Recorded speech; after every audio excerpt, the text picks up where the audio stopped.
I've been in law enforcement now. I've worked for the sheriff's office for 32 years, and I have been your sheriff for 6. My current election, or for the election for sheriff, my current status is my election is not until 2028. So regardless of anything that happens, I will be your sheriff until 2028, and that truly is my undevoted commitment to you, is doing everything that we can for public safety in Riverside County. Many years ago, probably around 2012, 2013, is when I kind of had the epiphany, I guess. I don't know if I had a dream, I don't know what it was, but I was extremely frustrated with law enforcement, with my sheriff's office, with my department, because I knew that we were not doing what we should be doing for the residents of our county. I knew we could provide something better.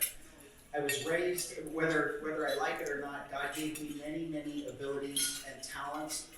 One of them, I don't know if it's a curse or what it is, but I am, other than maybe Denise, there is no one in this world more competitive than me. It makes for great evening conversations, trust me. But I knew we weren't doing enough. I knew we should be doing something more, and that eventually led me to wanting to run for office, because I knew that nothing was going to change in Riverside County, in the Riverside County Sheriff's Office, with just me coming to work every day, trying to do what I could do at a station. The only person responsible for the direction, or for the mood, or for the vision is the person leading. And I knew at the time that that was not going to change. There was actually no one in line to change that, and it had to be something drastic to make a change. If many of you are aware, in 2014 I lost the election for sheriff, and it was very disheartening to Denise and I, because we knew I should have won. We knew I was a better candidate. We knew what I was going to do for Riverside County. And we prayed every single day for that to happen. And we lost. And so for people of faith who believe that prayer changes things, we were a little disappointed in the big guy. And it really, emotionally, it was frustrating for me especially. I don't want to get into what happened to me after that election, but it was physically and emotionally taxing to the point where I was ready to quit and retire, and Denise and I were going to move out of state. And we had a health scare that we had to deal with that turned out fine. God took care of us. But in that, I realized that whole first election, I had done something that in my life I was not ever used to doing. From the time I was a little kid, I was raised, and I just got extreme joy from helping other people. Whether it was, I grew up in a different state, and I loved winter, I loved snow. And I would travel around before going to school and shovel the snow from all of the elderly people's homes that were around me, because I knew they didn't want to or couldn't.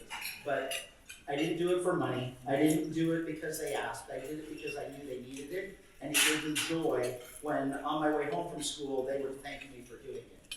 That's really how I was raised. And so I realized after that first election that for the first time in my life I was doing something, and I was praying for something personal. I wanted to win that election. I was praying to win that election.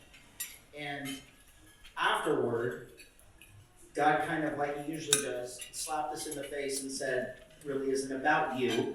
There are bigger things going on." And I did realize that it was wrong. I wasn't meant to win that election. We had personal things that we had to take care of that I would not have been able to take care of had I won that election. And we changed that day. And while we didn't change prayer, we always pray, but my prayers changed. I have never, since then, I have never prayed for anything personal. I have never prayed for something to go right for me. I have never prayed for something to go in my favor. My prayer every single day is that I know I am blessed, and if there is a door in front of me that God opens, I will not be afraid to walk through. If He closes a door in front of me, I will not try and pry that door open. that pretty much led us into the next election that I won in 2018 and into where we are now. And as things happened in Riverside County, as things happened in our country, I knew what I was getting into when I wanted to change our department to fight crime. Fighting crime is actually easy if you just have the heart for it. And I think that is another gift that God gave me, is the ability to actually not care about myself and worry about other people. I don't think that everybody has that gift, and I truly do believe it is God-given, and I value that. I truly do care more about other people than I do myself, and I think that in the law enforcement world, God gives us, especially the successful ones, God gives us that ability to not care about our families, not care about our own lives, and in the moment, we forget about those things and we will do everything in our power, including the chance of sacrificing our life to help somebody else. And that goes against the other God-given thing that he gives everybody, and that's fight or flight. And flight always comes first. Our natural ability is to run away from anything dangerous. And if we can't get away, then we will fight. From my world, the first thing has to be fight. I don't get to run away from anything. When I go to a 911 call, I can't look at that 911 call and say, I'm going the other direction, and we'll let somebody else take care of that. Our first response has to be fight. And we go into fight for whoever it is that's on the other end of that 911 call, whether it's a victim, whether it's a witness, or whatever the case may be, and we do everything we can to make sure that that emergency is taken care of. From the time I started 32 years ago, my life, my daily life, is taking care of emergencies. Every 911 call is an emergency for someone, and we get generic information about that call, and we respond, and we fix it. We identify the people involved, we identify the issue, and we fix it right there. Sometimes we'll arrest somebody, sometimes we just keep the peace, make sure that they're separated, make sure it's okay, but every single instance is an emergency. And over 32 years, I have actually been, my body, my mind, I have been conditioned. How do you fix emergencies? And for the most part, it's usually common sense, it's reason. One of the big things is emotion has to be taken out of every single decision. Emotion clouds your judgment. When you have to make rational decisions, you don't want emotions involved, because that takes you in a completely different direction. So I've done that now for 32 years, and as your sheriff, the fighting crime, the making sure that we provided Riverside County with the greatest law enforcement that we could was actually easy. I had absolutely no idea when I swore that oath in January of 2019 that the second part of my oath against, protect the Constitution against all enemies, foreign and domestic. Foreign is easy for my military veterans in here. Thank you very much for that. But oath in protecting the Constitution is easy, because we all know who our foreign adversaries are, and we all know that we have to protect our country from foreign adversaries. The second part of the oath is something that's often overlooked, and you never really have to even concern yourself with it, but it's part of that oath: foreign or domestic. And we didn't actually realize, or I didn't actually realize, that I was going to be the sheriff of one of the largest sheriff's offices in the country. We are the 4th largest sheriff's office in the country. We are the 2nd largest in California. Los Angeles is the only one bigger, and we are the 4th largest in the country. And I had no idea that what I was going to be faced with a worldwide pandemic and civil unrest across the whole country, that I may have to defend all of you from an internal threat of government. The lockdowns, the forcing you into your homes, forcing you to wear masks, forcing churches to be closed, forcing you to close your businesses, forcing you to stop your livelihood, to provide for your families, forcing, if you're a business owner, forcing you to destroy almost the livelihood of all of your employees, because they could no longer work, they could no longer provide for their families. Our churches were closed, you could no longer worship, you could no longer gather for that. all of those things strictly prohibited in the Constitution. And I found myself standing between the government that was doing that and you who didn't want it to be. At the same time, if that wasn't enough, we had a complete nation of civil unrest. And that civil unrest came to Riverside. And we watched, Denise and I watched on TV as our big cities burned first. Whether it was Chicago, whether it was Detroit, whether it was Los Angeles, San Francisco, Seattle, all of those cities actually burned. They burned buildings, they burned cars, they looted buildings, they destroyed businesses about a week before they came to Riverside. And I had to decide if I was going to allow that like everyone else did, or if I was going to stop it. And we stopped it, and we stopped it. I set the stage for the rest of the country's law enforcement on how they were going to deal with those riots. Riots were out of control. Los Angeles was burning down. Other cities were burning down. And I set the tone of how they should have handled it. And when they saw that what we did and how it worked and what the result was, no businesses burned. No businesses looted. We did not have one business looted. And what the 10,000 people that were there to do that stuff, not one of them reported any injury. I don't want to say violent, but we were not nice in dispersing that crowd. We did exactly what we were supposed to do, and we did it to the absolute limit of our ability. Fun little fact, halfway through us moving them and dispersing them, we actually ran out of ammunition. And we had to hold the line for about 45 minutes while we brought it in from the other ends of the county. And the protesters actually thought that we were giving them, okay, they're easing up on us, they're wanting us to leave and everything else. We were just waiting for reinforcements. And when we got them, we used all of that too, but it worked. Oh yeah. Denise, the reason why I bring Denise is because I always say something's wrong and she fixes me. So the ammunition that we ran out of, it was all less than lethal ammunition.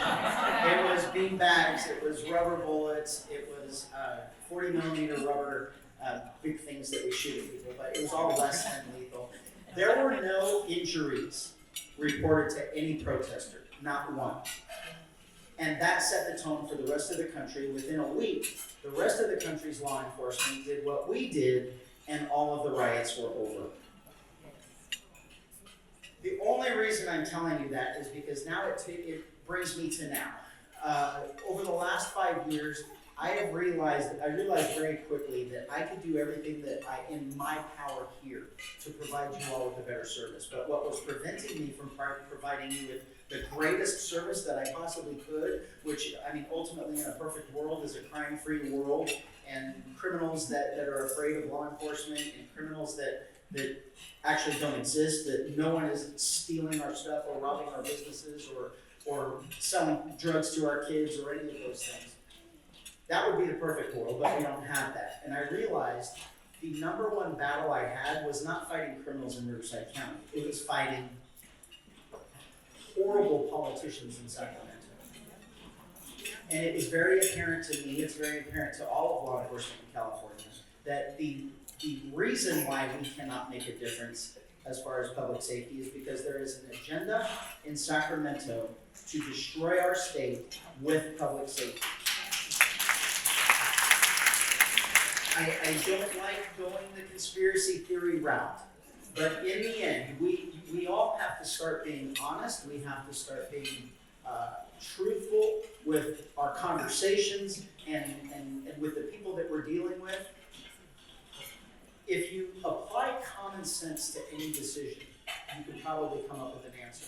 So applying common sense, why would the state pass laws that decriminalized all drug use? It doesn't make any common sense. There's no common sense reason. So you have to look at it and say, well, look what it did. It had to be on purpose. They have created a massive increase in drug-induced people, drug-induced psychosis in people that is now driving our homeless rates through the roof. It is driving drug use and that dependency on drugs and more government through the roof. You have to look at it and say, well, it had to be on purpose. That this is the goal. This is what they wanted to do. And so when you look at, and you say, well, they were supposed to build more prisons for the inmates that they had, and rather than build more prisons, they just let them all out. They let all the prisoners out back into our community. Where is the common sense in that? The outcome was crime skyrocketed, violent crime is through the roof all across our state. Our businesses are being closed because of the rampant theft of the businesses. It's no longer a cost of doing business. That's what it used to be. Theft used to be just a minor little cost of business. Now it's the cost of closing your business. They like saying that crime isn't going up, and I said this to our Attorney General and to our governor. The governor wasn't there, he never shows up, but it was his staff.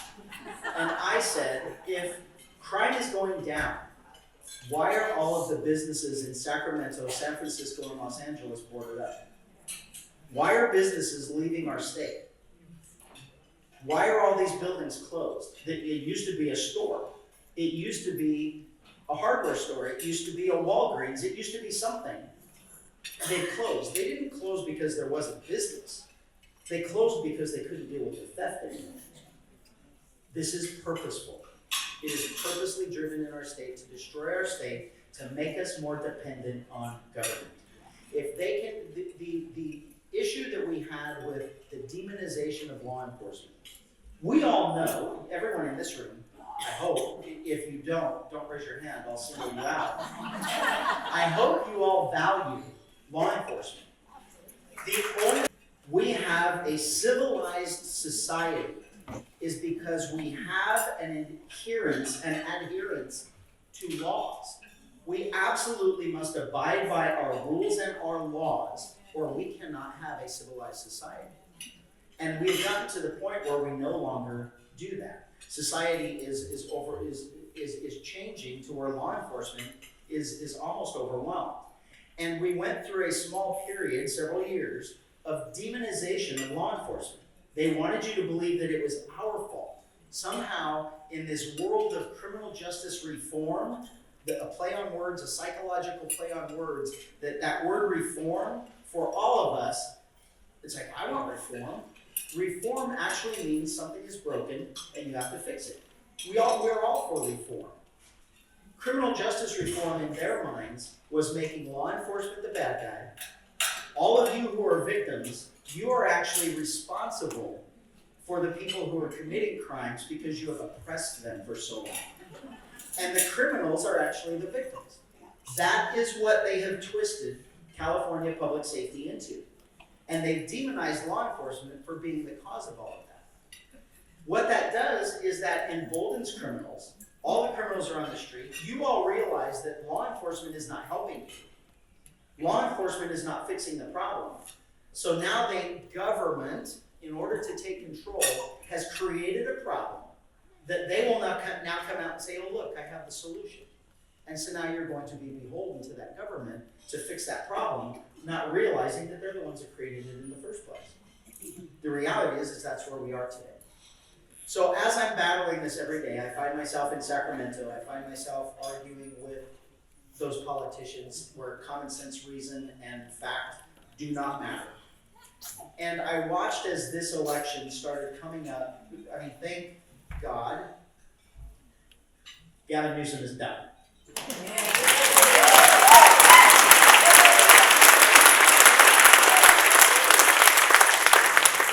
The problem with that, for me, is I watched for the last 2 years as the people who want to succeed him have jumped in line, put their names in the hat, have announced that they're running for governor. And I look at this long list of people, and it's the same names and the same people who put us in this position in the first place. Every single one of them. And I realized somebody has to do something. And then I had to go back and say, why wouldn't it be me? I did the exact same thing for Riverside County. That's the reason why I got into this in the first place, was to make Riverside County better. all I would have to do is expand that to the state of California. And someone had to step up and do it. Someone had to be the person to say, we have all had enough, and it's over. We're going to make a difference. And so when people ask me, the number one question after you do this, I have to be very, very honest with you. You all have given me the absolute perfect job. I live in the perfect county. I have a great house, a wife, a family, my job, my department, my employees adore me. They want me staying there forever. And I'm doing everything I can to make you all happy. And that shows in elections as it keeps coming that you keep supporting me and voting for me. I have the perfect job. Why would I give that up?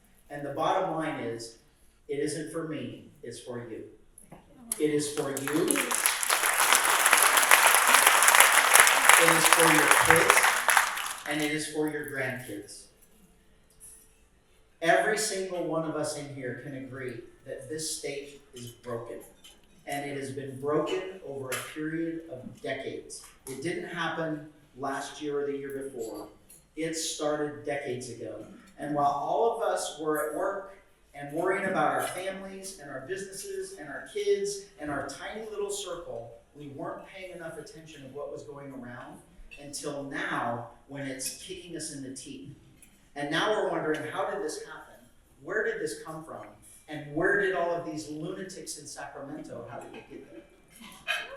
We've gotten to the point where it is no longer, you are no longer able to just go home after work and turn off your TV and enjoy your family and have it not affect you. What has happened in with our California government is purposeful, and it has destroyed what we love about California. Right now, if you look outside, there is no other place in the country that has that. The only thing we have going for us is our weather. The only thing that we have positive that we can talk about is weather. Our businesses are hurting. Our workers are hurting. Our schools are hurting. Our students are hurting. Our teachers are hurting. Our law enforcement, public safety is hurting. Every aspect of California has been ruined by government regulation and excessive taxes. That is an absolute fact. If you get into a non-emotional argument with anyone, they will tell you that. The cost of homes is because of overregulation. Those homes, the cost of building that home has to be passed on to the buyer, and that's why we have homes that we can no longer afford. How many of you lost your kids or lost your grandkids to other states because they can't buy a home here? I did, and I don't want to lose any more. I don't want to lose any more of my friends who follow their kids to other states. I came here in 1989 I don't even know why I said no. 1989 for the California dream, and I achieved it. But that California dream has become a nightmare for my kids and millions of other kids. It's no longer attainable. And it's not because we don't have great people in California. We have amazing, hardworking, family-loving, dedicated people in California. It's our government that is harming us. And we absolutely must take it back. And so I told you that whole thing about, now the biggest thing, number one question is, why are you running? So I told you why I'm running. I am running for you. If it were for me, I would be on a mountaintop with no neighbors, with a big view of everybody coming to see me, and I wouldn't allow you to come in and see me. This isn't for me. This is for you. It's for your families. It's for your kids and grandchildren. Now it's the number one question after that is, the state is broken. How are you going to fix it? I've spent 32 years of fixing other people's problems. It is part of who I am. That is why I come to work every single day. I don't come to work every single day in an emergency organization to be average, to be mediocre. I come every single day to make something better, to make something different. And it's actually quite simple, and it could have been fixed for the last 40 years, but the people that we have put in office chose not to. The regulations that drive the cost of living here through the roof absolutely could be stopped with the stroke of a pen from our governor, and he refuses to do it. Our education system could be fixed with the stroke of a pen, but they choose to not do it. They would rather indoctrinate our kids rather than teach them math, English, and history. Every single thing about us in our state is controlled and overregulated by our state, and it absolutely must stop simply by putting the right person in there who, number one, is not afraid to say what it is and do it. I think that was it. Is put the person in there that's not afraid, that can't say what it is and not afraid to do it. The only thing that I can promise you after you elect me is this state will be the state where all of our friends come back to, where all of the kids in the rest of the country grow up like I did, wanting to move to California for the California dream. All of our friends and kids and neighbors who are considering leaving California, I will make sure they don't leave. They are the only reason they are leaving. I did a podcast. The podcast is actually it's an enormous podcast. My department, I will say that the morale in my department is extremely high. They hold me in very high regard. I was on a podcast the other day that I have now hit immortal status with my department. Just because of the two people that I was on the podcast with. That had nothing to do with me. It's just a podcast. But they're in Texas. Both of them left California. Both of them had successful businesses and families in California. And they were forced to leave because of the regulations, the taxes, and everything else. They fled to Texas because none of that is there. And then they got there and they're absolutely miserable because their weather sucks. And both of them told me that they are begging for a reason to come back to California. Their kids want to come back, their wives want to come back, they want to come back, but it's impossible to come back under the current regulations of government. And that's why we need a governor that is going to remove those things. It's not how are you going to do those things, it's are you? And the answer is yes. It's a stroke of a pen. It's working with Democrats to say, I will not sign one of your stupid bills until you fix all of these things that are broken. And if you want your silly little pet projects passed or funded or whatever the case may be, you better stop businesses from leaving California. You better stop our schools from indoctrinating our kids. You better stop boys from participating and competing in girls' sports.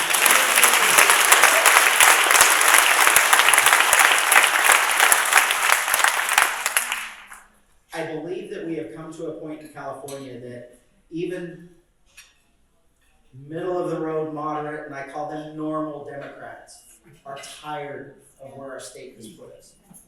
And I don't want to say it's like it'll never, ever, ever happen, but if it doesn't happen in this next election, it's going to be extremely difficult to make it happen.